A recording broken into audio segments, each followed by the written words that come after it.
तो परिवार मुझे देखकर बहुत खुशी होती है कि हमारी अगली पीढ़ी क्लास शुरू हुई, न बड़ा मंच, न नए ट्यूटर, एक ग्रुप की डोर जहां बच्चों को कन्नड़ा पढ़ना, सीखना, लिखना, हमारे बच्चे टेक वर्ल्ड में आगे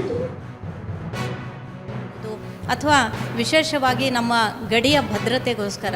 ಯಾಕಂದರೆ ನಮ್ಮ ಸ್ವತಂತ್ರ ಭಾರತದ ಇತಿಹಾಸದಲ್ಲಿ ಈ ಬಾರಿ ನಾವು ಏನು ಆಪರೇಷನ್ ಸಿಂಧೂರನ್ನು ನೋಡಿದ್ವಿ, ನಿಜವಾಗ್ಲೂ ಕೂಡ ನಮ್ಗೆ ಹೆಮ್ಮೆ ಅನ್ನಿಸ್ತದೆ ನಮ್ಮ ಪ್ರಧಾನಿಗಳು ಇಂಥವ್ರು ಅಂಥೇಳಿ.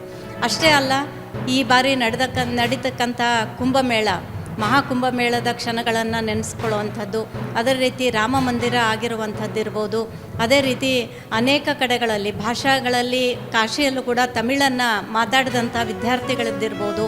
ಈ ರೀತಿಯಾಗಿ ನೋಡಿದಾಗ ಮೋದಿಜಿಯವರ ಮಾತುಗಳು ಇವತ್ತು ನಿಜವಾಗ್ಲೂ ಕೂಡ ರೋಮಾಂಚನಕಾರಿಯಾಗಿತ್ತು.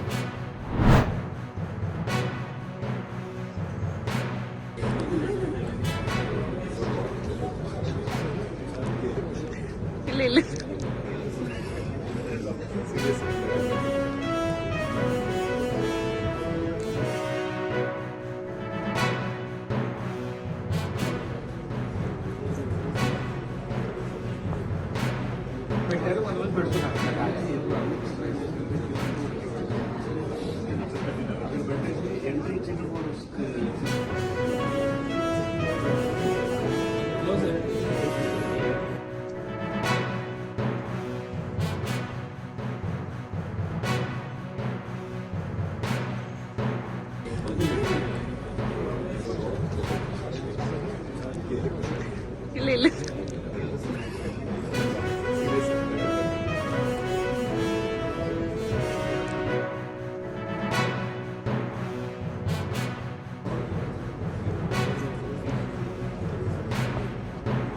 పెట్టారు, పెడుతున్నారు.